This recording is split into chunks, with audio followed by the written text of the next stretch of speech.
స్తోత్రం.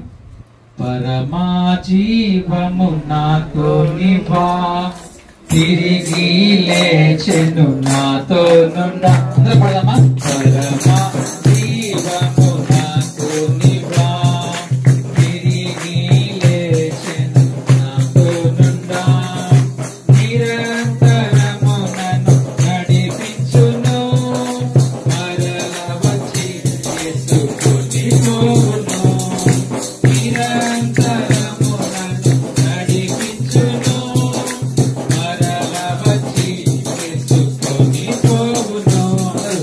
యేసు చాలును, చాలును, యేసు చాలును, చాలును. ఏ సమయమైనా ఏ స్థితికైనా నా జీవితములో యేసు చాలును.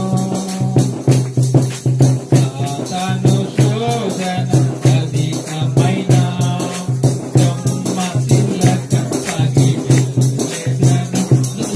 సాతాను శోధన అధికమైన సొమ్మసిల్లక సాగి వెళ్ళెదను. లోకము శరీరము లాగినను, లోబడక నేను వెళ్ళెదను.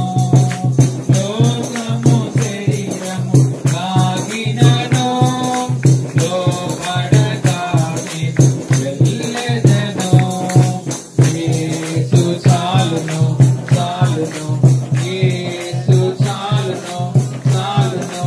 ఏ సమయమైన ఏ స్థితికైనా నా జీవితములో యేసు చాలును. పచ్చిక బయలలో కరుణ చేయు, శాంతి జలము చెంత నడిపించును.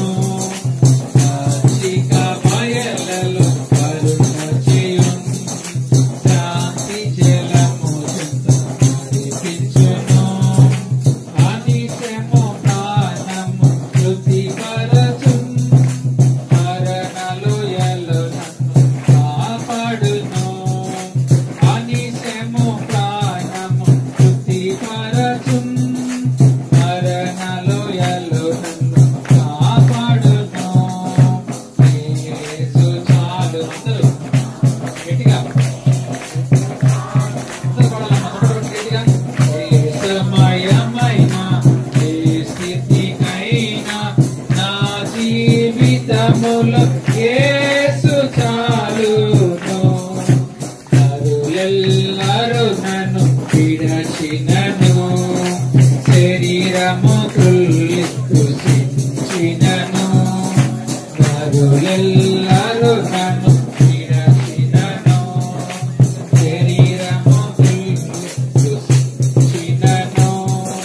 హరించినన్న ఐశ్వర్యము విరోధి వలె నన్ను విడచినను. హరించినన్న ఐశ్వర్యము విరోధి వలె నన్ను విడచినను. యేసు నిలబడాలా నాకు గట్టిగా? మళ్ళీ పడదామా? యేసు చాలును, యేసు చాలును, చాలును. ఏ సమయమైన ఏ స్థితికైనా నా జీవితములో యేసు చాలును. నా జీవితములో యేసు చాలును. అందిస్తుండగా శ్రద్ధ కలిగి దేవుని వాక్యాన్ని వినవలసిందిగా ప్రభు పేట మనం చేస్తూ ఈ సమయాన్ని పాస్టర్ గారికి అందజేస్తూ ఉంటున్నాం. దేవునికి స్తోత్రాలు చెల్లిస్తున్నాం. ప్రభునందు ప్రియమైన దేవుని బిడ్డలారా, ప్రభు నామంలో మీకందరికీ ప్రభు అయిన యేసుక్రీస్తు వారి అతి పరిశుద్ధమైన నామంలో వందనాలు తెలియజేస్తున్నాం, శుభాలు తెలియజేస్తున్నాం. ఇది గొప్ప అవకాశం మీ మధ్యలో ఈరోజు ఉండటకు దేవుడు నాకు ఇచ్చిన అవకాశం.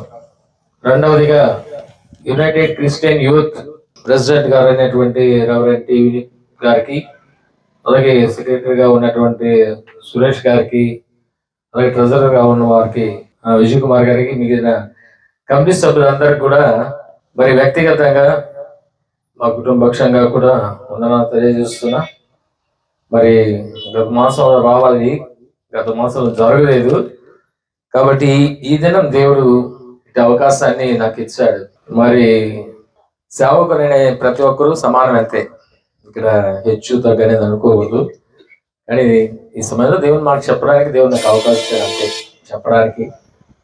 కాబట్టి ఇక్కడ ఉన్న మోనిక మరి మిస్సెస్ వినీత్ గారు వారికి కూడా నా ప్రతిజ్ఞలు. పాప మరి చిన్నప్పటి నుంచి కూడా మరి మేమంతా ఒక పేటలో ఉన్నాం, పరిచయం చేస్తున్నా ఉన్న ప్రాంతాల్లో. కాబట్టి మరి కూడా నా ప్రత్యేకమైన వందనాలు తెలియజేస్తున్నాను. కొన్ని నిమిషాలు దేవుని వాక్యాన్ని మనము ధ్యానం చేసుకుందాం. ఈరోజు వాక్య ధ్యానం నిమిత్తము చదవబడిన బైబిల్ భాగము అపోస్తలుడైన పౌలు గారు కొరింథీయులకు రాసినటువంటి మొదటి ఉత్తరము 1వ అధ్యాయము 26 నుంచి 31 వరకు చదవగా విన్నాం. మూడవ వాక్యంగా యోహాను రాసినటువంటి సువార్తలో మనము 15వ అధ్యాయము 16వ వచనం, మీరు నన్ను ఏర్పరచుకునలేదు, మీరు నా పేరిట తండ్రిని ఏమి అడుగుతారో అది ఆయన మీకు అనుగ్రహించున్నట్లు మీరు వెళ్ళి ఫలించుటకును మీ ఫలము నిలిచిండుటకును నేను మిమ్మల్ని ఏర్పరచుకొని నియమించి తిని. ప్రార్థన చేసుకుందాం. మహోన్నతుడా, పరిశుద్ధుడా, మా మంచి కాపరి, మా ప్రాణదాత, మా రక్షకుడా, మీకు స్తోత్రం స్తోత్రం స్తోత్రం నాయనా. ఈరోజు ఈ స్థలంలో చేరి ఈ బిడ్డల మధ్య కలుపున్నాయి నేను నీ మాటలు అందించడానికి మీరు చూపుచున్నటువంటి మీ మహాకృపను బట్టి మీకు వందనములు స్తోత్రాలు చెల్లిస్తున్నాం తండ్రి. నాకు మీరు ఇచ్చిన సమయంలో అయినా చక్కగా నీ మాటలు బోధించడానికి, నీ యొక్క ఆత్మతో నింపబడుటకు, నీ జ్ఞానంతో నింపబడి, నీ వాక్యంతో నింపబడి, నీ శిలువను మరుగుపరిచి నీ నోటి బోరగా నీ సేవకుని మీరు వాడుకోవాలని మనం చేసుకుంటున్నాం.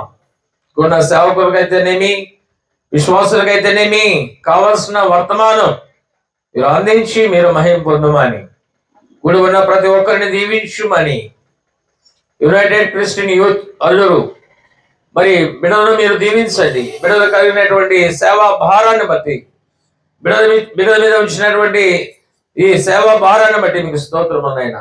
బిడ్డలు చక్కగా నిర్వర్తిస్తూ చక్కగా దీన్ని కొనసాగింపజేస్తున్న విధానం బట్టి మీకు వందనాలు. రానున్న దినాల్లో ఇంకా గొప్పగా ఈ పరిచర్య జరగడానికి ప్రభా బిడ్డల యొక్క హస్తాలను మీరు బలపరచుమని అడుగుతున్నాం తండ్రి. దేవానికి స్తోత్రమునైనా. ఇక్కడ ఉన్న విశ్వాసులైన వారందరినీ కూడా పేరు పేరు వచ్చిన దీవించి ఆశీర్వదించమని, సమయ తీరంతో మమ్మల్ని నింపుమని కొద్ది విన్నపములు యేసు నామములో అడిగి వేడుకొచ్చున్నాం తండ్రి. ఆమేన్. ప్రభునందు ప్రియమైన దేవుని సంగమా, ఈరోజు మరి యునైటెడ్ క్రిస్టియన్ యూత్ ఆర్గనైజేషన్ మరి దీనికి అధ్యక్షులుగా ఉన్న వినీత్ గారు సేవా పరిచర్య గురించి తెలియజేశారు. చాలా సంతోషం. ఈరోజు చాలా మంది అనుకుంటారు, ఏమనుకుంటారంటే పాస్టర్ పని అంటే చాలా సులభం అని. అవును, విశ్వాసం లేని వారు అనుకునేవాళ్ళు. నేను చెప్తా, అది నా పర్సనల్ ఎక్స్పీరియన్స్ లో చెప్తున్నా. పాస్టర్ పని అంత కష్టం పని ఇంకోటి లేదు అంటే, పాస్టర్ పని అంత కష్టం పని ఇంకోటి లేదు. కానీ పాస్టర్ పని అంత గొప్ప పని మరొకటి లేదు. దానంత కష్టం మరొకటి లేదు. దానంత గొప్ప పని కంటే లోకం ఏది గొప్పది కాదు దేవుని దృష్టిలో. ఇది నేను చెప్తున్నా ఎందుకంటే నేను కూడా దేవుని కృపను బట్టి చిన్న వయస్సులో దేవుని సేవకి మా తల్లి చేత సమర్పించబడ్డ దేవుడి సేవ చేయాలని. ఎలాంటి పరిస్థితులు అంటే, నాకు 5 సంవత్సరాల వయసులో మా నేటివ్ ప్లేస్ బిట్రగుంట, ఆ బిట్రగుంటలో ఉన్న సందర్భంలో 5 సంవత్సరాల వయసులో టేబుల్ ఫ్యాన్ వైర్ తట్టుకొని పడిపోయి అపస్మారక స్థితిలో, ప్రాణాపాయ స్థితిలో ఉన్నప్పుడు తల్లిగారు మరి సేవకి నేను ఇస్తాను బిడ్డని, ఈ ప్రమాదం నుంచి బయటపడితే అని ఆమె ఒప్పుకుంది. అదే నాకు తెలియజేసింది, నాకు బోధించింది. మా తల్లిదండ్రులకి 5వ సంతానం లాస్ట్. కాబట్టి అదే నేర్పించడం ద్వారా ఆ విధముగానే నేను 24 సంవత్సరాల వయసులో దేవుని సేవకు వెళ్ళాను. ఇంకా ముందే వెళ్ళాలి, కానీ లోకంలో ఉండటం ద్వారా ఆలస్యమైంది. 24 సంవత్సరాలకి హైదరాబాద్లో ఆంధ్ర క్రిస్టియన్ థియలాజికల్ కాలేజ్లో బ్యాచిలర్ ఆఫ్ థియాలజీ అక్కడ 3 సంవత్సరాలు కోర్స్ చేసిన తర్వాత తిప్ప దగ్గర తెల్లగుంట అనే చిన్న గ్రామంలో 100 మంది విశ్వాసులు ఉన్న గ్రామంలో పరిచయ ప్రారంభం 91లో. ఆ తర్వాత బిట్రగుంటలో 92 నుంచి 2004 వరకు, 2004 నుంచి 12 వరకు రాజుపాలెం సెంటనరీ బ్యాప్టిస్ట్ చర్చిలో 8 సంవత్సరాలు చేసిన తర్వాత మళ్ళా బిట్రగుంటలో 10 సంవత్సరాలు పరిచయం చేయడానికి మరొక చర్చిలో అవకాశం దేవుడు ఇచ్చారు. ఇప్పుడు ప్రస్తుతము కొత్త సింగపేటలో ఉన్న సెంటనరీ తెలుగు బ్యాప్టిస్ట్ చర్చి నందు గత 2.5 సంవత్సరాల నుంచి అప్పుడే మరి యునైటెడ్ క్రిస్టియన్ యూత్ ఏర్పడింది. అక్కడ మీటింగ్ కూడా ఏర్పాటు చేశారు. మరి 2.5 సంవత్సరాలు పరిచయం చేస్తున్నారు. అంటే 34 సంవత్సరాల పరిచయ కాలం. దేవుడి కృపను బట్టి 61 సంవత్సరం పూర్తయి 62వ సంవత్సరంలో దేవుడి కృపను బట్టి ప్రవేశించగలిగాను. గత 2017వ సంవత్సరంలో భయంకరమైనటువంటి పరిస్థితిలోనే ఉన్నా. వెన్నుపూస ప్రాబ్లం అయిపోయి 2 నెలలు బెడ్ లో ఉన్నా. వాష్రూమ్ కూడా పోలేని పరిస్థితిలో బెడ్ లోనే 2 months. అప్పుడే చనిపోతాడు అనేటటువంటి ఒక టాక్. కానీ దేవుడు బ్రతికించాడు. 7 సంవత్సరాలు పూర్తయిపోయింది. మన యథాస్థితి దేవుడు ఇచ్చాడు. గత 2.5 సంవత్సరాల క్రితము రైట్ బ్రెయిన్ స్ట్రోక్ వచ్చింది, మైల్డ్ బ్రెయిన్ స్ట్రోక్. అప్పుడు కూడా దేవుడు బాగా చేశాడు. ఈరోజు ఇక్కడ ఉన్నానంటే కేవలం దేవుడి కృప మాత్రమే, దేవుని కృప మాత్రమే. కాబట్టి ఈరోజు దేవుని వాక్యం నుంచి మనము కొన్ని విషయాలు మనం నేర్చుకుందాం. దేవుని వాక్యంలో ఈరోజు మనం చదువుకున్న వాక్య భాగం గమనించినట్లయితే ఏమని వ్రాయబడి ఉంది? సహోదరులారా మిమ్మల్ని పిలిచిన పిలుపును చూడుడి అని వ్రాయబడి ఉంది. అక్కడ మీ యొక్క పిలుపుని గురించి ఆలోచించండి. నేను చెప్తున్నాను, ఇక్కడ నాకు చాలా ఇష్టం. విలేజ్లో పరిచయం చేసే పాస్టర్ అంటే నాకు చాలా ఇష్టం. నిజంగా వాళ్ళు నేను అప్రిషియేట్ చేస్తాను. ఎందుకు అప్రిషియేట్ చేస్తానంటే చాలా కష్టం. విలేజ్లో విశ్వాసం తక్కువ ఉంటారు, పేదవారుగా ఉంటారు కదా. సేవకుడికి ఇవ్వాల్సినంత ఇవ్వలేరు, పోషించలేరు, కష్టపడి పనిచేస్తారు. నాకు తెలుసు ఆ విషయం. నేను కూడా తెలంగాణలో పరిచయం చేసినప్పుడు సైకిల్లో పరిచయం చేసాం. సువార్త నడిచి 15 రోజులు నడిచి పరమపాలని నడిచే ఒక విలేజ్ అక్కడే పండుకొని ఇంటికి రావడం లే. అలాగా పరిచయం చేసాం. చాలా బెడ్రూమ్లో ఉన్నప్పుడు కూడా పరిచయం చేసాము సైకిల్లో వెళ్ళి. కాబట్టి విలేజ్ పరిచయం అనేది చాలా కష్టం అన్నమాట. అంత ఇంత కాదు, అది మీకు తెలుసు, చేస్తున్నా మీకు తెలుసు. కాబట్టి నిజంగా అయితే పట్టించుకోరు విలేజ్లో. ఈరోజు ఎట్లుంటారు అంటే సేవకులు ఉన్నవాడినే చూస్తుంటారు, ఉన్నవాడిని హెచ్చిస్తుంటారు. ఇలాంటి పార్సాలిటీ కూడా ఉందన్నమాట, చాలా భయంకరంగా. కానీ నా పరిచయం ఏంటంటే నేను ఎవరు పట్టించుకోను. నా సంఘాన్ని నేను ఏ సంఘంలో నా సంఘం బాగుండాలి, నా బాధ్యత నేను చేయాలి అంతే. నేను నా సంఘం దాన్నే కాపాడాలా, దానికి న్యాయం చేయాలి, వారికి కావాల్సిన వర్తమానం అందించాలా, చాలా సిన్సియర్గా పనిచేయాలంతే. ఈరోజు దేవుడే నన్ను ఇంతవరకు కూడా గొప్పగా వాడుకున్నాడు. రాజపాలెం చర్చిలో తెలుసా మీకు? 500 మంది వస్తారు ఆ చర్చిలో. అంత చర్చిలో దేవుడు వాడుకున్నాడు అప్పుడుని. ఈరోజు ఇక్కడ రాయబడిన మాటలు ఏంటంటే ఈనాటి అంశం మరి దేవుని చేత ఏర్పరచబడిన వారం, మనం ఏర్పరచబడిన వ్యక్తులు, మనం అంతే. మనుషులు మనం ఏర్పరచుకోవాలి. ప్రభు చెప్తున్నాడు అక్కడ, శిష్యులతో ఏం చెప్పాడంటే మీరు నన్ను ఏర్పరచుకోవాలా, మనం దేవుణ్ణి ఏర్పరచుకోవాలా. దేవుడే ఇక్కడ 16వ వచనం అంటున్నాడు, ఇక్కడ అంటున్నాడు మీరు వెళ్ళి ఫలించుటకు మీ ఫలము నిలిచుటకు నేను మిమ్మల్ని ఏర్పరచుకొని నియమించింది. ఒక పని కొరకు దేవుడు మనం అపాయింట్ చేసుకున్నాడు. ఈ పరిచర్యలో సేవకులుగా, సంఘ కాపురులుగా, సువార్థికులుగా, విశ్వాసులుగా, పరిచారకులుగా దేవుడు ఏర్పాటు చేసుకున్నాడు మనల్ని. మనుషులుగా మనం ఏర్పాటు చేసుకుంది. మనుషులు మనం ఏర్పాటు చేసుకోలే, దేవుడు మనల్ని ఏర్పాటు చేసుకున్నాడు. అందుకనే దేవుని వాక్యంలో రాయబడింది, సహోదరులారా మిమ్మును పిలిచిన పిలుపును చూడుడి అన్నాడు. ఇక్కడ దేవుడు ఎలాంటి వారిని ఏర్పాటు చేసుకున్నాడంటే, ఏ శరీరం అతిశయించకుండానట్లు. ఒక ధనవంతుడిని ఏర్పాటు చేసుకున్నాడు, ధనవంతు కాబట్టి ఏర్పాటు చేసుకున్నాడు, నాకు అందం ఉంది కాబట్టి దేవుడు ఏర్పాటు చేసుకున్నాడు, నాకు అధికారం ఉంది కాబట్టి నేను ఏర్పాటు చేసుకున్నానని మానవుడు అతిశయిస్తాడని దేవుడు ఎలాంటి వారిని ఏర్పాటు చేసుకున్నాడండి. అక్కడ చూడండి, చదవండి. అక్కడ ఎన్నికైన వారిని, నీచులైన వారిని, తృణీకరింపబడిన వారిని, ఎన్నిక లేని వారిని దేవుడు ఏర్పరచుకొని ఉన్నాడు అని వ్రాయబడి ఉన్నది. ఎవరిని ఏర్పాటు చేసుకున్నాడు చూస్తున్నాము. ఏ శరీరం దేవుడు దగ్గర అతిశీపుకున్నట్లు జ్ఞానులు సిగ్గుపరచుటకు, ఎవరిని సిగ్గుపరచుటకు? జ్ఞానులు సిగ్గుపరచుటకు దేవుడు వెర్రి వారిని ఏర్పాటు చేసుకున్నాడంట. అక్కడ వ్రాయబడినటువంటి మాటలు మనం చూస్తూ ఉన్నాం. చూసారా, దేవుడు ఏర్పరచుకున్నాడు. బలవంతులైన వారిని సిగ్గుపరిచి లోకములో బలహీనులైన వారిని దేవుడు ఏర్పరచుకున్నాడు. ఎన్నికైన వారిని వ్యర్థము చేయుటకు లోకములో ఉన్న నీచులైన వారిని. మన స్థితి అలా ఉంది, కానీ దేవుడు ఏర్పరచుకున్నాడు మనల్ని. దేవుడు మనల్ని ఏర్పరచుకున్నాడు కాబట్టి మనం ఏమయ్యాం తెలుసా? పేతురు రాసిన మొదటి పత్రిక 2వ అధ్యాయం 9-10 వచనాల్లో ఉంది. పేతురు రాసిన మొదటి పత్రిక 2వ అధ్యాయం 9-10 వచనాల్లో, అయితే మీరు చీకటిలో నుండి తన ఆశ్చర్యకరమైన వెలుగులోనికి మిమ్మల్ని పిలిచిన వాని గుణాతిశయమును ప్రచురము చేయు నిమిత్తము ఏర్పరచబడిన వారును, వంశమును, రాజులైన యాజక సమూహమును, పరిశుద్ధ జనమును, దేవుని సొత్తైన ప్రజలమై ఉన్నారు. ఒకప్పుడు కనికరింపబడక ఇప్పుడు కనికరింపబడితే, ఒకప్పుడు దేవుని ప్రజగా ఉండక ఇప్పుడు దేవుని ప్రజ అయ్యారు. అది దేవుని వాక్యం. దేవుడు ఏర్పరచుకున్నాడు, ఏర్పరచబడిన వంశం. మనం అందరికంటే గొప్ప వంశం. ప్రపంచంలో ఎంత ధనవంతులైనా, ఎంత కోటీశ్వరులైనా, ఎంత అధికారులైనా యేసు లేకపోతే అంత సున్నా. అయితే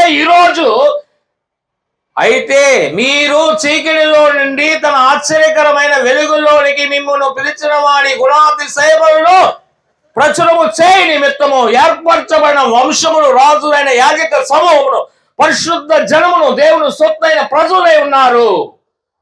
మనము దేవుని సొత్తు, దేవుని ప్రజలం. ఒకప్పుడు కనికరింపబడలేదు, ఇప్పుడు కనికరింపబడ్డాము. ఒకప్పుడు దేవుని ప్రజగా ఉండక ఇప్పుడు దేవుని ప్రజ అయ్యాం. చూసారా, దేవుడు ఎంత ఆధిక్యత ఇచ్చాడో. చదువు ఉండబడలేదండి, జ్ఞానం ఉండబడలేదండి, ఆస్తి ఉండబడలేదండి, అన్నం ఉండబడలేదండి. ఈ ఆధిక్యత ఎవరికి వస్తుంది? దేవుడు ఏర్పరచుకున్న వారికి వస్తుంది, దేవుడు ఎన్నిక చేసుకున్న వారికి వస్తుంది. ఇక్కడ అంటున్నాడు, ఏ శరీరయో అతిశయింపకుండానట్లట.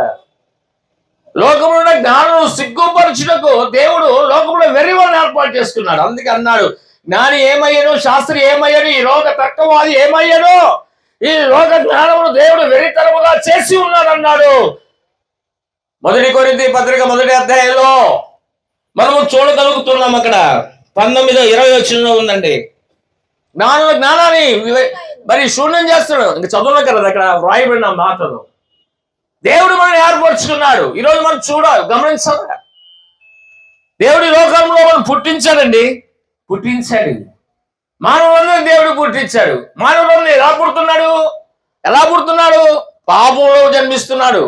జన్మ పాపంతో ఉన్నాడు ప్రతి మానవుడు. దేవుడే పుట్టించాడు. అందుకే అన్నాడు 1వ కీర్తనలో 3వ వచనంలో, ఆయనే మనల్ని పుట్టించిన మనం ఆయన వారము, ఆయన మేపు గొర్రెలము అన్నాడు. ఆయనే పుట్టించాడు. ప్రతి మానవుని దేవుడు పుట్టించాడండి.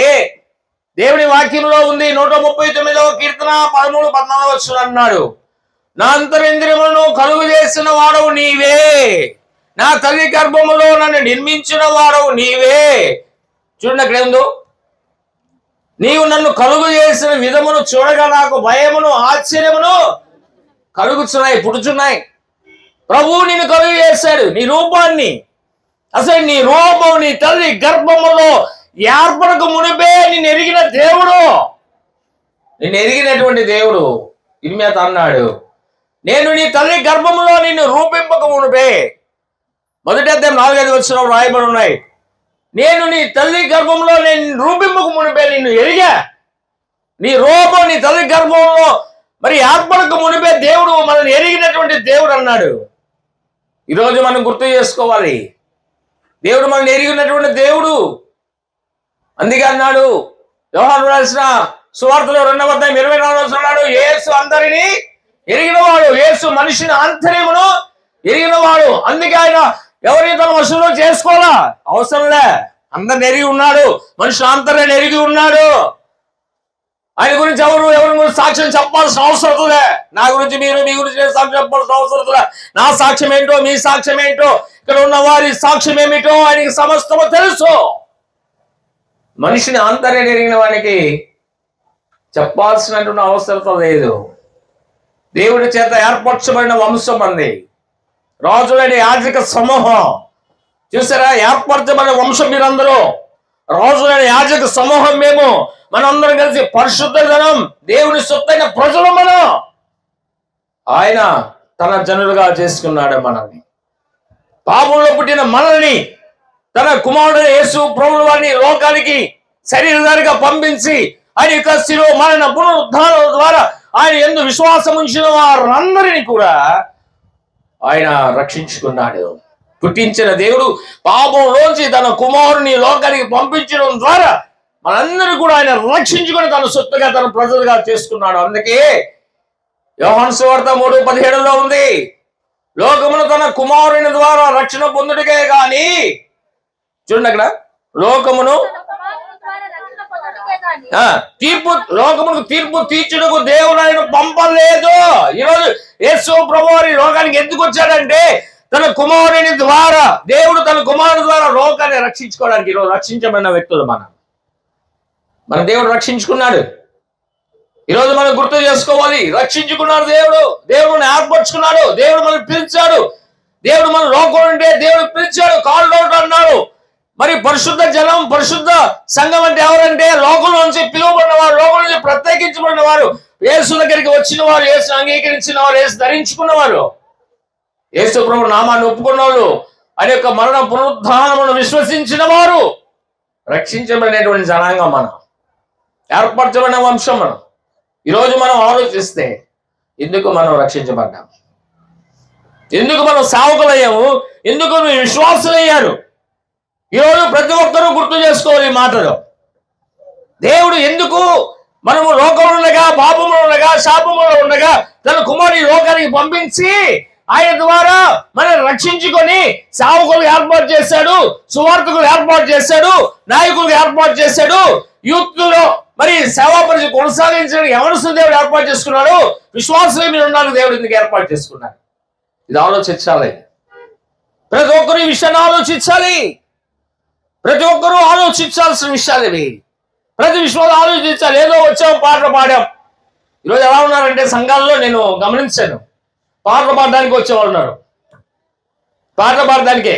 అదే ఇప్పుడు ఉన్న పరిస్థితుల్లో నేను ఇది ఎక్స్పీరియన్స్గా చెప్తున్నా, అలా చెప్తావా చర్చలుగా, పాటలు పాడడానికి గుడికి రావాల్సిందమ్మా, దేవుని వాక్యాన్ని వినడానికి రావాలా, ప్రార్థన చేసుకోవడానికి కూడా రావాలా. చూసారా, కాబట్టి పాటలు పాడడానికి కాదు, మనం పాటలు పాడాలి, దేవుడి వాక్యాన్ని వినాలి. చూసారా, పాటలు కొంత కళ్ళు మూసి ఉంటారు, వాక్యం చెప్పేటప్పుడు కళ్ళు మూసుకుంటున్నాను. ఏమ్మా కళ్ళు మూసుకున్నామంటే కళ్ళు మూసుకుంటుందమ్మా, దేవుడి వాక్యం కళ్ళు తెలిసి పాటలు పాడినప్పుడు ఊగిపోతుండ్రే. దేవుడి వాక్యం చెప్పేటప్పుడు కూడా ఎంత అలర్ట్గా ఉండాలా, ఎంత చురుగ్గా ఉండాలని జాగ్రత్తగా వినాల్సిన అవసరం ఉంది. చూసారా ప్రియమైన దేవుని బిడ్డలారా, ఈరోజు మనం చూస్తున్నాము, ఎందుకు వరకు నేను పుట్టాను ఈ భూమి మీద, ఎందుకు దేవుడు నన్ను పుట్టించాడు, పాపంలో పుట్టిన నన్ను ఎందుకు దేవుడు రక్షించాడు, ఎందుకు నన్ను పేరు పెట్టి పిలిచాడు. పేరు పెట్టి పిలిచాడు కదా దేవుడు, చాలా మంది పేరు పెట్టి పిలిచాడు. ఎందుకు పిలిచాడు దేవుడు మనల్ని, ఎందుకు రక్షించాడు మనం, మరి లోకాంతరి కోసం ఆయన మరి తను మరణమయ్యాడు, శిలువలో తన రక్తాన్ని, చివరి రక్తం పుట్టు కూడా ఈ భూమి మీద ఒలికించాడు పాపను రక్షించడానికి. అయితే దేవుడు ఎందుకు రక్షించుకున్నాడు, మనం ఎలా బ్రతకాలి, ఎలా ఉండాలి, ఎలా బ్రతకాలి, ఎలా జీవించాలి, దేని కొరకు మనం పని చేయాలి అన్న విషయాలు ఈరోజు మనం ధ్యానం చేసుకుందాం, జ్ఞాపకం చేసుకుందాం. ఇక్కడ దేవుని వాక్యంలో వ్రాయబడినటువంటి మాట, ఇక్కడ దేవుని చేత ఏర్పరచబడినటువంటి మనం ఏం కలిగి ఉండాలంటే ఐక్యత కలిగి ఉండాలి. ఫస్ట్ యూనిటీ ఆఫ్ క్రిస్టియన్స్, క్రైస్తవుల యొక్క ఐక్యత, ఈరోజు సేవకుల యొక్క ఐక్యత ఈరోజు అవసరం. ఈరోజే కాదు, ప్రభువే ప్రార్థన చేశాడు, తండ్రికి ప్రార్థన చేశాడు. యేసు ప్రభు వారు తండ్రికి ప్రార్థన చేశాడు, సిలువకు వెళ్ళక ముందు 2 రోజుల ముందు ప్రార్థన చేశాడు, గొప్ప విజ్ఞాపన ప్రార్థన చేశాడు. యోహాను సువార్త 17వ అధ్యాయం యేసు ప్రభు చేసిన విజ్ఞాపన ప్రార్థన అదే, యేసు ప్రభు చేసిన దీర్ఘ ప్రార్థన అదే. ఏమని చేశాడంటే 17వ అధ్యాయం 20వ వచనంలో చూడండి ఏముందో, తండ్రి నా యందు నీవును నీ యందును నేను ఉన్నలాగున వారుడు మా యందు ఏకమైనవలని వారి కొరకు మాత్రము నేను ప్రార్థించడం లేదు, వారి వాక్యము వలన నా యందు విశ్వాసముంచు వారందరూ ఏకమై ఉండవాలని వారి కొరకు ప్రార్థిస్తున్నారు. యేసు ప్రభు వారు కోరుకున్నాడు, యేసు ప్రభు నందు విశ్వాసముంచిన వారు ఐక్యతగా ఉండాలి. అది అక్కడ 20వ వచనంలో అక్కడ రాయబడినటువంటి మాట, వారి వాక్యము వలన నా యందు విశ్వాసం ముంచు వారందరూ ఏకమై ఉండవాలని వారి కోసం ప్రార్థిస్తారు. ఏకమై ఉండాలి, ఏక మనసు కలిగి ఉండాలి, ఏకాత్మ కలిగి ఉండాలా. చూసారా, దేవుని వాక్యంలో రాయబడిన మాటలు, ప్రభు యొక్క ప్రార్థన నిజంగా ఫలించింది. అక్కడ ఆది క్రైస్తవ సంఘంలో చూస్తున్నాం, ఐక్యత మనం చూస్తున్నాం. పాదినిబంధన గ్రంథంలో 133వ కీర్తనలో చూస్తున్నాం, సహోదరులు ఐక్యత కలిగి నివసించుడా ఎంత మేలు, ఎంత మేలు, ఎంత మనోహరం. చూసారా, ఈ రోజు మనం ఆలోచిస్తే క్రైస్తవుల యొక్క ఐక్యత ఆనాడు ఆది క్రైస్తవ సంఘంలో ఉంది. ఆది క్రైస్తవ సంఘం అంటే ఆనాడు పేతురు పరిశుద్ధాత్మ పూర్ణుడై దేవుని వాక్యాన్ని ప్రకటించినప్పుడు ప్రారంభంలో 3,000 మంది రక్షించబడ్డారు. ఒకే దినం 3,000 మంది రక్షించారు. అదే ఆది క్రైస్తవ సంఘం. యేసు క్రీస్తు వారి యొక్క జనన మరణ పునరుద్ధానంలోంచి ఆవిర్భవించింది. ఆ పునరుద్ధాన సందేశంలోంచి ఆవిర్భవించిందే క్రైస్తవ సంఘం. ఈరోజు నేను గుర్తు చేస్తున్నా, జ్ఞాపకం చేస్తున్నా. ప్రియమైన దేవుని బిడ్డలారా, వారు ఎలా ఉన్నారు? దేవుని వాక్యంలో మనము గమనించినట్లయితే వారు ఎలాగున్నారు అంటే చాలా గొప్పగా ఉన్నారు. అందుకే అన్నాడు అపోస్తలుల కార్యముల గ్రంథం 2వ అధ్యాయం 42 చదవండి. ఏముందో 42, వీరు అపోస్తలుల బోధ యందును సహవాసమందును రొట్టె విరుచుట యందును ప్రార్థన చేయట యందును ఎడతెగక ఉన్నారట. చూసారా, వీరు అపోస్తలుల బోధ యందును సహవాసం, ఇదే సహవాసం. ఇది ఎన్నో సంఘాలు వచ్చి ఇక్కడ కదా, ఎంతో మంది సేవకులు వచ్చారు. మరి క్రిస్టియన్ యూత్, మరి యునైటెడ్ క్రిస్టియన్ యూత్ వాళ్ళు ఇలాంటి సహవాసం, నెలకు ఒకసారి సహవాసం, ఇది మంచిది. దీనివల్ల ఏంటంటే క్రైస్తవుల ఐక్యత అనేది బలపడుతుంది, క్రైస్తవులు విశ్వాసంలో బలపడే అవకాశం ఉంది, ప్రార్థనలో బలపడే అవకాశం ఉంది, వాక్యం ద్వారా బలపడే అవకాశం ఉంది, సహవాసం ద్వారా బలపడే అవకాశం ఉంది. కాబట్టి వారు అపోస్తలుల బోధ యందును సహవాసమందును రొట్టె విరుచుట యందును ప్రార్థన చేయడం యందును ఎడతెగక ఉన్నారట. 44వ వచనం చూడండి. 44, విశ్వసించిన వారందరూ ఏకముగా కూడి తమకు కలిగినదంతయు సమిష్టిగా ఉంచుకొనిరి. ఇదియుగాక చర స్థిరాస్తులు, అంటే స్థిరాస్తులు అంటే తాతది ముత్తాతది. చర అంటే మనం కొనుక్కున్నాయి, అక్కలు కొనుది. మరియు ఏమన్నారు అక్కడ? మనుషులు కాదు, మనస్సులు కలిసిపోయింది. అదే చేతులు కలవాలా, మాటలు కలవాలా, మనసులు వరేక మనస్కులై ప్రతిదినం దేవాలయంలో తప్పక కూడుకొనుచు ఇంటింట రొట్టె విరుచు దేవుని స్తుతించుచు ప్రజలందరూ దయ పొందిన వారై ఆనందముతోను నిష్కపటమైన హృదయముతోను ఆహారం పుచ్చుకొనుచుండిరి. మరియు ప్రభువు రక్షణ పొందుచున్న వారిని అనుదినము సంఘములో చేర్చుకున్నారు. చూసారా, యూనిటీ వల్ల ఎంత గొప్ప అభివృద్ధి చెందుతుంది. అక్కడ సంఘం విస్తరిస్తుంది. చూసారా, వేల వేల సంఖ్యలో అభివృద్ధి పొందిపోయి వారి యొక్క ఐక్యతను చూస్తుంది ఎవరంటే రోమా ప్రభుత్వం, నీరో చక్రవర్తి. బాగా గుర్తుపెట్టారు, మీకు అర్థమవుతుంది. రోమ్ అని ఉంది, ఇటలీ రోము దేశంలో ఆనాడు చక్రవర్తులు ఉన్నారు, గ్రీక్ చక్రవర్తులు. అది నీరో మొదటి శతాబ్దం, మొదటి 100 సంవత్సరాలలో జరిగిన సంఘటన ఇది. క్రైస్తవుల ఐక్యతను చూడలేకపోయినాడు. క్రైస్తవుల ఐక్యత చూడలేక యెరూషలేములో ఉన్న క్రైస్తవ రంగాన్ని మీద దృష్టి పెట్టి, అరే వీళ్ళు ఇలాగే మనం వదిలేస్తే వీళ్ళ చాలా ప్రమాదం ఉంది మనకి అని ఆలోచన చేసి గొప్ప హింస ప్రారంభించారు. అది అపోస్తలుల 8వ అధ్యాయం మొదటి చదువునక్కర్లేదు. యెరూషలేములో గొప్ప హింస కలిగినప్పుడు చెదిరిపోయారు, స్కాటర్ అయిపోయారు, చల్లాచెదరైపోయినా వారి విశ్వాసాన్ని వారు మరి ఏమి చేయలేకపోయారు, వారి భక్తిని ఏం చేయలేకపోయారు. దేవుడు వారి మీద ఉంచిన భారాన్ని వారు మర్చిపోవాలా. ఎక్కడికైనా సువార్త, ఎక్కడ పోయినా గాస్పల్, ఎక్కడ పోయినా ఏ సైడ్ గురించి చెప్తున్నారు, ఇంకా విస్తరించింది, ఇంకా ప్రబలింది సంఘం. ప్రపంచమంతా కూడా అది వ్యాపించేసింది.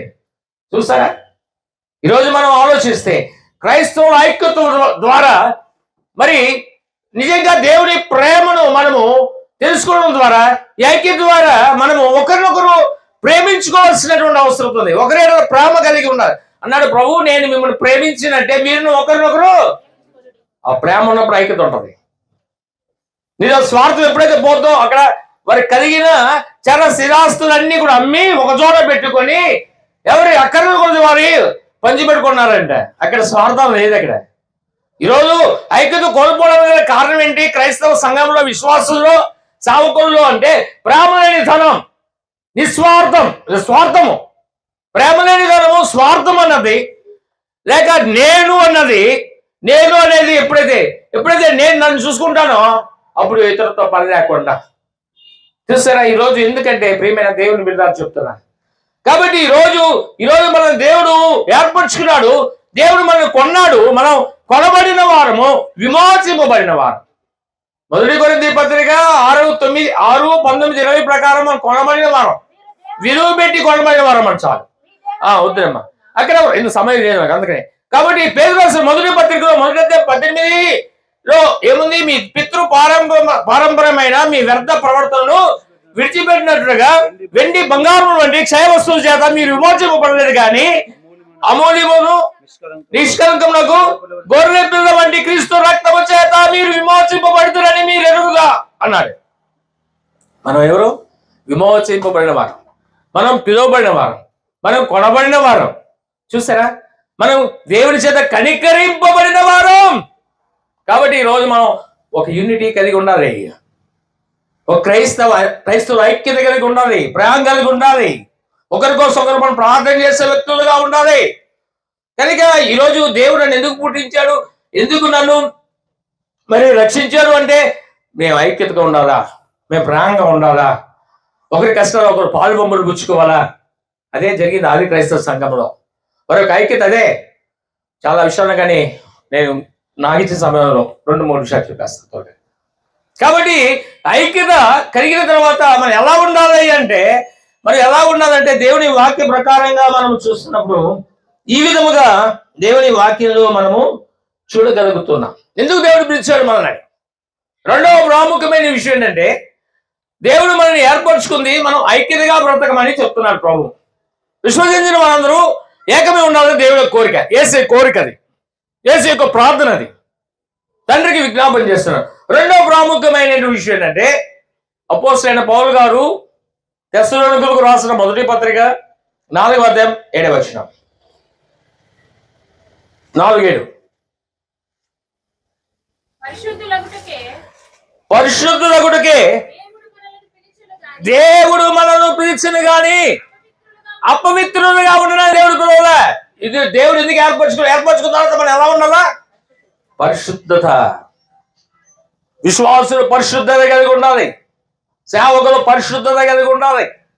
ఎందుకు?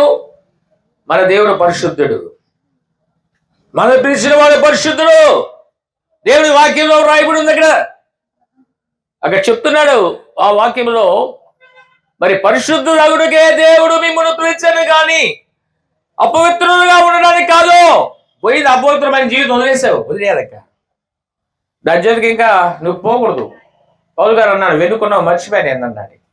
నేను క్రీస్తుతో కూడా సిలువ వేయబడి ఉన్నానన్నాడు. ఇక నువ్వు జీవించేవాడు నేను కాదు, క్రీస్తు నా యందు జీవిస్తున్నాడు. క్రీస్తు నీలో జీవిస్తే నీలో పరిశుద్ధత ఉంటుంది. యేసు నీ హృదయంలో ఉండాలి.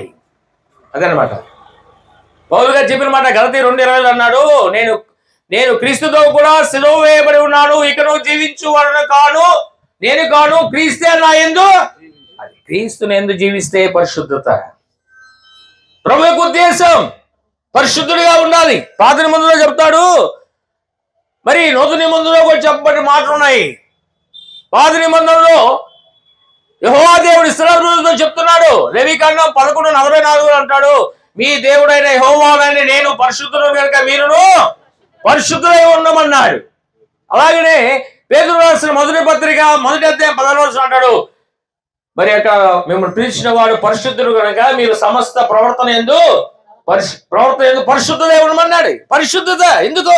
ఈ పరిశుద్ధత క్రైస్తవ సంఘం పరిశుద్ధంగా ఉండాలి. దేవుడు పరిశుద్ధుడు. ఆయన యేసు ప్రభువు పవిత్రుడు, నిర్దోషి, నిష్కల్మషుడు, పాపులు చేరక ప్రత్యేకముగా ఉన్నాడు. ఆకాశ మండలము అంటే మిక్కిలి హెచ్చైన వాడునైన ప్రధాన యాజకుడు, మనకు సరిపోయిన వాడు అని హెబ్రీ పత్రిక 7:26 ఉంటుంది. చూసారా? మధ్యాహ్న కాల సమయంలో మనం గుర్తు చేసుకోవాలి, మన దేవుడు పరిశుద్ధుడు.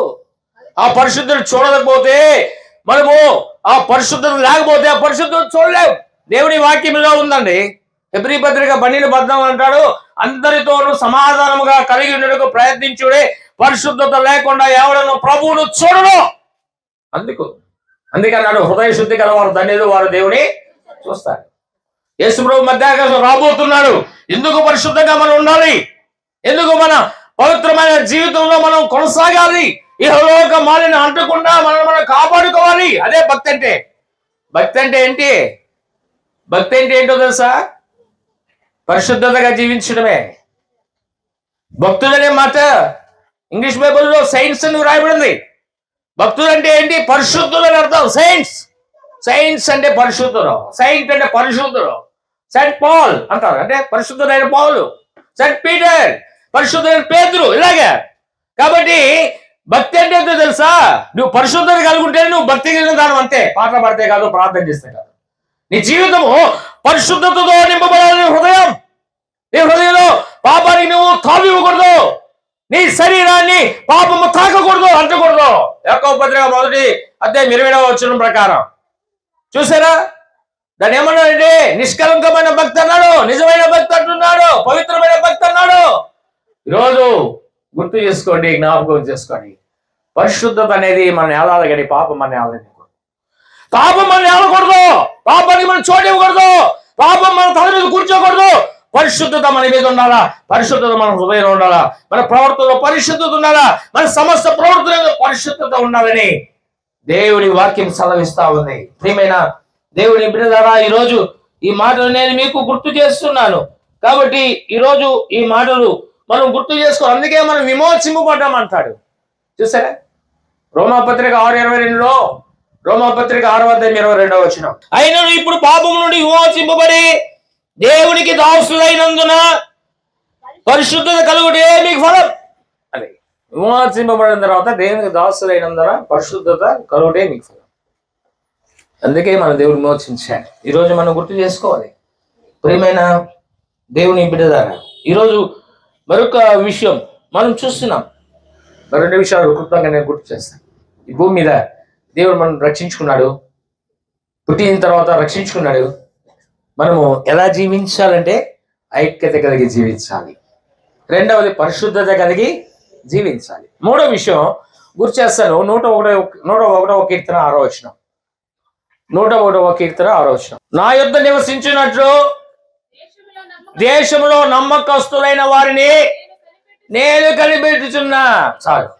దేవుని దగ్గర నిర్దోష మార్గమందు నడుచువారు నాకు పరిచారులు అవుతారు అన్నట్టు. చూసారు ఇక్కడ 101వ కీర్తన 6వ వచనంలో, నా యొద్ద నివసించున్నట్లు దేశంలో నమ్మకస్తులైన వారిని ఎక్కడిని కనిపెడుతున్నాడంట?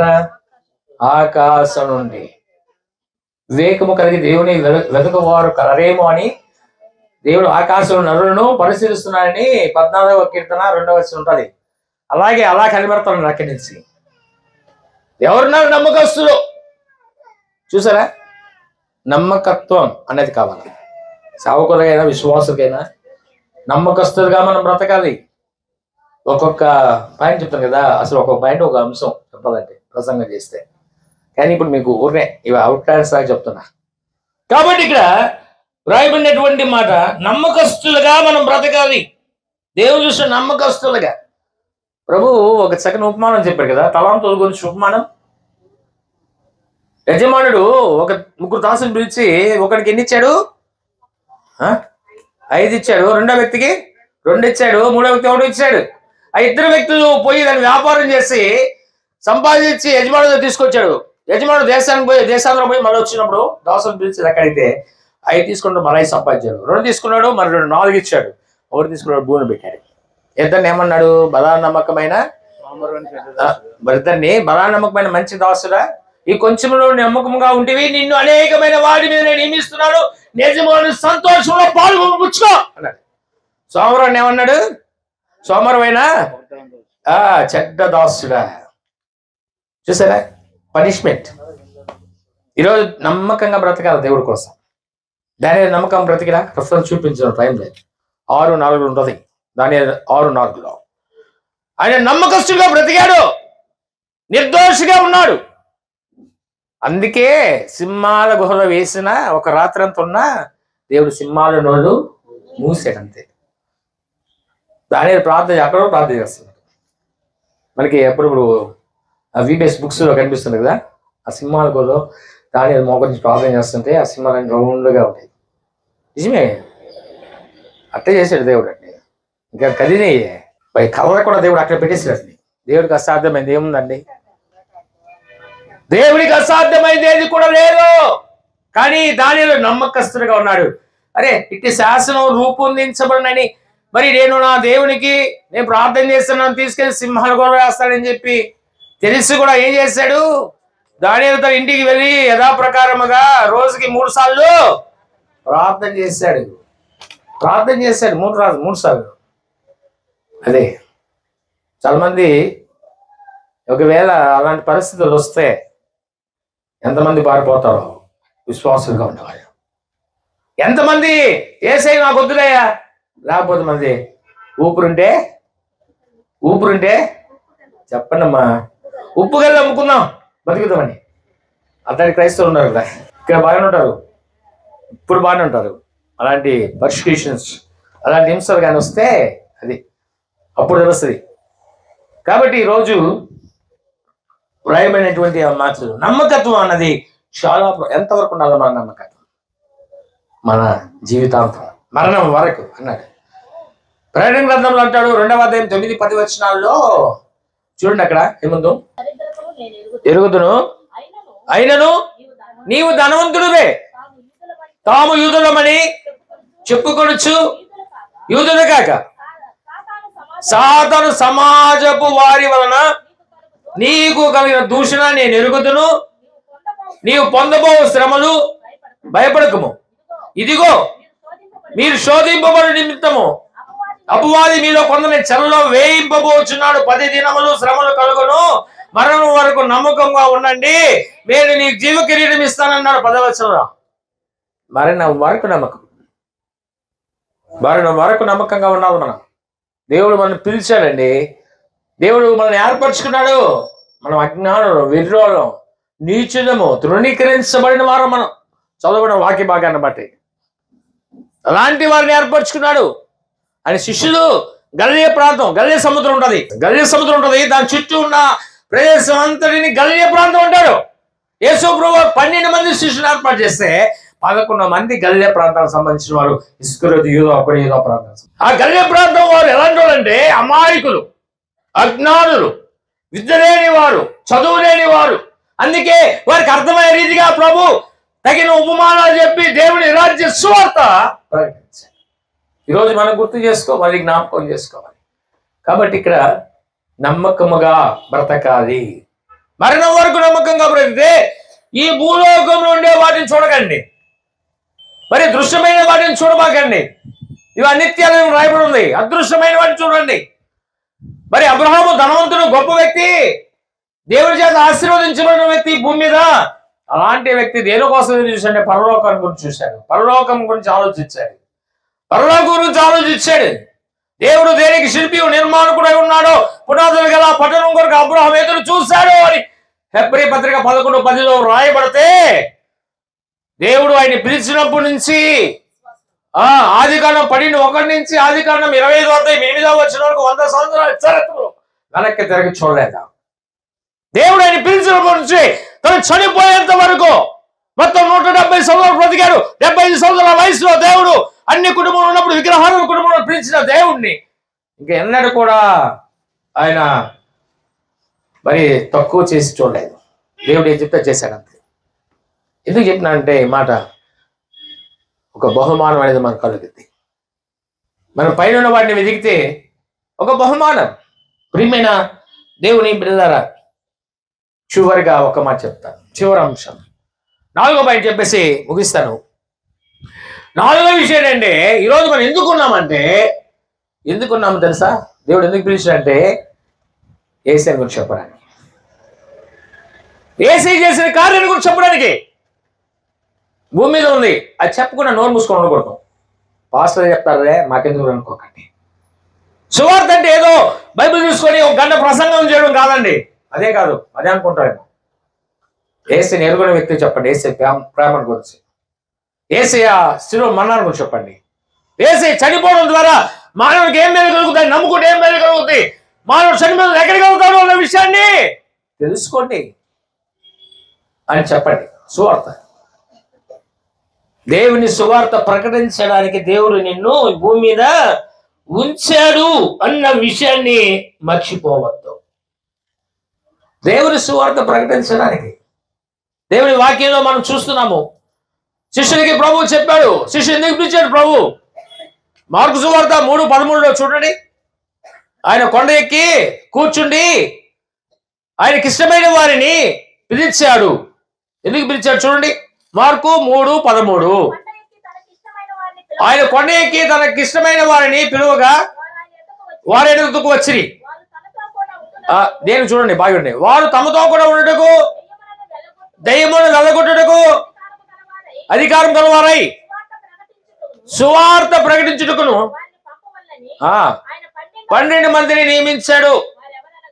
చాలు, వాళ్ళ పేర్లు ఉన్నాయి అక్కడ. 12 మంది శిష్యులు పేరు వస్తుంది. సువార్త ప్రకటించాలా? ఈరోజు సేవకులు అయితే, క్రైస్తవ సంఘం అయితే, క్రైస్తవ సంఘంలో యవనస్తులైతే, విశ్వాసులైతే సువార్త ప్రకటించాలా? అది సమరయ స్త్రీని ప్రభు రక్షిస్తే సమరయ స్త్రీ పోరా సమరయ పట్టణంలోకి? యేసయ్య గురించి చెప్పలేదా? అనేక మంది విశ్వసించారు. ఇంకా అనేక మంది వచ్చి యేసు ప్రభు దగ్గరికి వచ్చి ఆయన మాటలు విని అప్పుడు అన్నారు, నువ్వు చెప్పిన మాటను బట్టి కాదు, ఇప్పుడు మేము స్వయాన ఆయన మాట విని ఈయన నిజముగా లోక రక్షకుడని తెలుసుకొని నమ్ముచున్నాడు. 4:42 యోహాను సువార్త. ఈరోజు మనం గుర్తు చేసుకోవాలి. దేవుని సువార్త ప్రకటించుదాం. వెళ్ళి యేసు ప్రభు గురించి చెప్పిందామే, మెస్సియాని గురించి చెప్పింది. ఇదిగో నా బ్రతుకును చెప్పి నా బ్రతుకును మార్చిన యేసయ్యని చూడండి, మెస్సియా వచ్చాడు అని, మెస్సియా అని యేసు ప్రభు సువార్త చెప్పగలిగింది. ఈరోజు సువార్త చెప్పే వ్యక్తులుగా ఉండాలి. ఒక మాట చెప్పి ముగిచేస్తాను.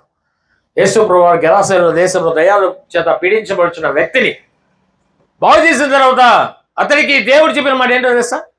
యేసు ప్రభు ఆ ప్రాంతం నుంచి వెళ్ళిపోతాడు. ఎందుకు? ఆ ఊరోళ్ళందరూ వెళ్ళిపోయా, మా పనులను సచ్చినాయి, నువ్వు ఇక్కడ ఉంటే ఇంకా ఎంత నష్టం వచ్చిందో మాకంటే ఆయన దోణి ఎక్కుతుంటే వీడు కూడా ఎక్కడానికి ప్రయత్నం చేస్తే ప్రభు ఒప్పుకోకుండా ఏం చెప్పాడు తెలుసా? చూడండి అక్కడ మార్కు సువార్త 5:19-20. యేసు వాడికి సెలవేయక నీవు నీ ఇంటి వారి యొద్దకు వెళ్ళి ప్రభువు నీ ఎడల కనికరపడి నీకు చేసిన కార్యములన్నీ వారికి తెలియజెప్పుమనెను. వాడు వెళ్ళి దెకపొలిలో ప్రకటింపనారంభింపగా వేరే వారందరూ ఆశ్చర్యపడారు. అదే అక్కడ రేవచ్చులో చూసారా? నువ్వు నాతో రావడానికి కదా నాయనా నిన్ను రక్షించింది, నీకు మేలు చేసింది. ఎవరు వాడికి మేలు చేయలేకపోయారు, ఎవరు వాడిని కంట్రోల్ చేయలేకపోయారు. ఎందుకు? వాళ్ళు దెయ్యాలు ఉన్నాయి, వాళ్ళు దెయ్యాలు ఉన్నాయి. యేసుని చూడగానే పరిగెత్తుకుని వచ్చాడు. పరిగెత్తుకుని వచ్చి యేసు ప్రభు నమస్కారం చేస్తున్నాడు. ఆయనకి అయ్యా అని నమస్కారం చేస్తాడు. అయితే ప్రభు ఆనాడు వాడిని స్వస్థపరిచిన తర్వాత వాడు ఆ జనులందరూ వచ్చారు. ఆ పొందిన చచ్చిని ఆ గలీల సముద్రంలో పడి చచ్చాయి. ఆ దెయ్యాల బాటలోకి పోయి పంపిమ్మని అడిగినవి. ప్రభు పంపిస్తే చచ్చిన తర్వాత యజమానులు వచ్చారు. వస్తే వాడు ఎలా ఉన్నాడు? వాడు భర్త ధరించి యేసు పాదాలు కూర్చొని ప్రశాంతంగా ఉన్నాడు. యేసు ప్రభు వెళ్ళమంటే ఈయన వెళ్తున్నాడు. అప్పుడు చెప్పాడు వారికి సెలవీయక నీవు నీ ఇంటి వారి దగ్గరకు వెళ్ళి ప్రభువు నీ ఎడల కనికరపడి ప్రభువు నీకు చేసిన కార్యాలన్నీ వారికి తెలియజెప్పమంటే వారి ఇంటి వారికే కాదు, దెక్కపోతే అంటే 10 పట్టణాల్లో దేవుడు స్వార్థం. చూసారా ఎంత గొప్ప విషయం? 10 పట్టణాల్లో ఆయనే చెప్పమన్నాడా? సేవయ్యా అంటే కదా మనం చేయాలి. వారంటే గెలిపోవాలంటే యేసయ్య గురించి చెప్పాలి. ఈరోజు ప్రియమైన దేవుని బిడ్డలారా సువార్త ప్రకటించవలసిన భారం. తన శిష్యులు కూడా చెప్పాడు కదా యేసు ప్రభువు వారు, మీరు సర్వలోకమునకు వెళ్ళి సర్వ సృష్టికి నా సువార్తను ప్రకటించుడి, నమ్మి బాప్తిసం పొందిన వాడు రక్షించబడి, నమ్మని వారి శిక్ష విధించబడుతుందని మార్కు సువార్త 16:15-16 వచనాలు. ఈరోజు గుర్తు చేసుకోవాలి. పౌలు గారు అంటారు 1 కొరింథీ పత్రిక 9:16 అంటాడు, సువార్త ప్రకటించవలసిన భారము నా మీద ఉన్నది, సువార్త ప్రకటించకపోతే నాకు శ్రమ అన్నది. ఈరోజు సువార్త ప్రకటించాలనుకున్నాం మనం భూమి మీద.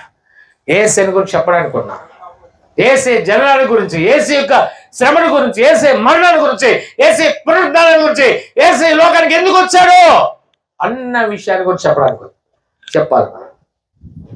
యేసు ప్రభువే మార్గం అని చెప్పాలి. యేసు ప్రభువే నిత్య జీవానికి మార్గం, యేసే ఆ మోక్షానికి మార్గం. ఆయన నమ్మితేనే నరకం తప్పించబడుతుంది అని నరకాన్ని గురించి కూడా చెప్పాలి. ఈ దినం ఒక్కసారి ఆలోచించుకో. దేవుడు మనల్ని ఏర్పరచుకుంది ఎందుకు? దేవుడు మనల్ని పిలిచింది ఎందుకు? దేవుడు మనల్ని తన సొత్తుగా చేసుకుంది ఎందుకు? దేవుడు మనల్ని ఎందుకు విమోచించాడు? దేవుడు ఎందుకు మనం కొన్నాడు? దేవుడు మన సేవకులకు ఎందుకు ప్రత్యేకించి ప్రతిష్ఠించుకున్నాడంటే మనము ఐక్యత కలిగి ఉండాలి.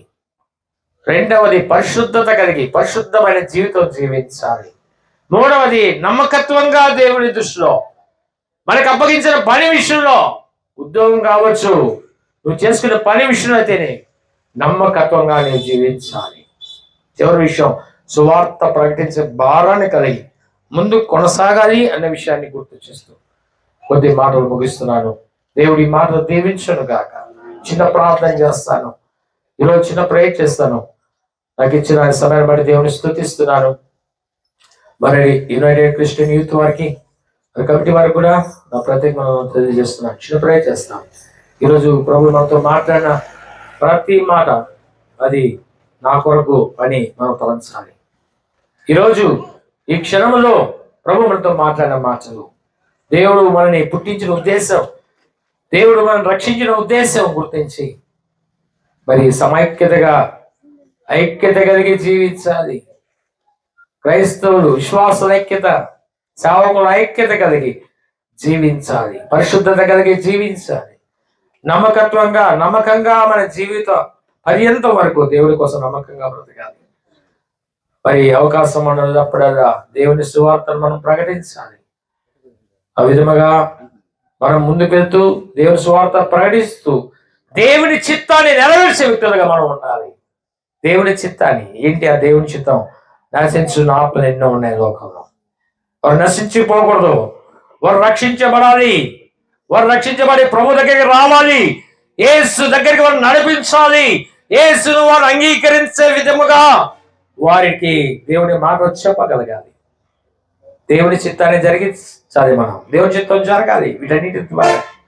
కాబట్టి ఈరోజు ఒకసారి గుర్తు చేసుకోండి, ఆత్మ పరిశీలన చేసుకోండి. ప్రతి ఒక్కరి మీద బాధ్యత ఉంది. ప్రతి విశ్వాసం మీద బాధ్యత ఉంది. ప్రతి యవనస్తుని మీద బాధ్యత ఉంది. ప్రతి సేవకుని మీద బాధ్యత ఉంది. ప్రతి సువార్థకుడి మీద బాధ్యత ఉంది. ఒక్కసారి గుర్తు చేసుకోండి. చిన్న ప్రయత్నం చేస్తాను. ప్రేమ నమ్మకమైన మా ప్రియ పరలోక తండ్రి, మీ పరిశుద్ధ నామానికి స్తోత్రాలు. అల్పుడైన నేను ప్రభువా ఈ బిడ్డల మధ్య ఈ మధ్యాహ్న సమయంలో నీ మాటను బోధించడానికి మీరు అనుగ్రహించిన ఈ మంచి సమయాన్ని బట్టి నీకు కృతజ్ఞతాస్తుతులు చెల్లిస్తున్నాను ప్రభువా. ఎంతో చక్కగా బిడ్డలు వాక్యం విన్నారు. ఈ వాక్యం వారి హృదయంలో ఫలించుటకు సహాయం చేయండి.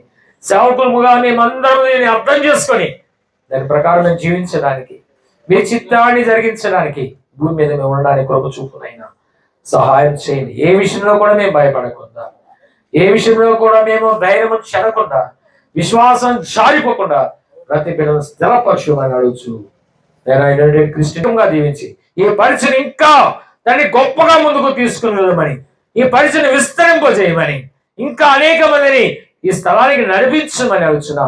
కష్టపడి పనిచేస్తున్న ఇక్కడ సేవకులు ఉన్నారైనా వారందరూ దీవించండి, వారి కుటుంబాలను దీవించండి, వారి బిడ్డలను దీవించండి, వారి అవసరతలని కూడా యేసుక్రీస్తు పరిశుద్ధ నామములో తీర్చుమని, సమయ దీవెనతో మమ్మల్ని నింపి నడిపించుమని కొద్ది విన్నపములు యేసు నామములు అడిగి వేడుకుంటున్నాం తండ్రి. ఆమేన్. ఆమేన్. అందరికీ వందనాలు. దేవుని దీవించుగాక.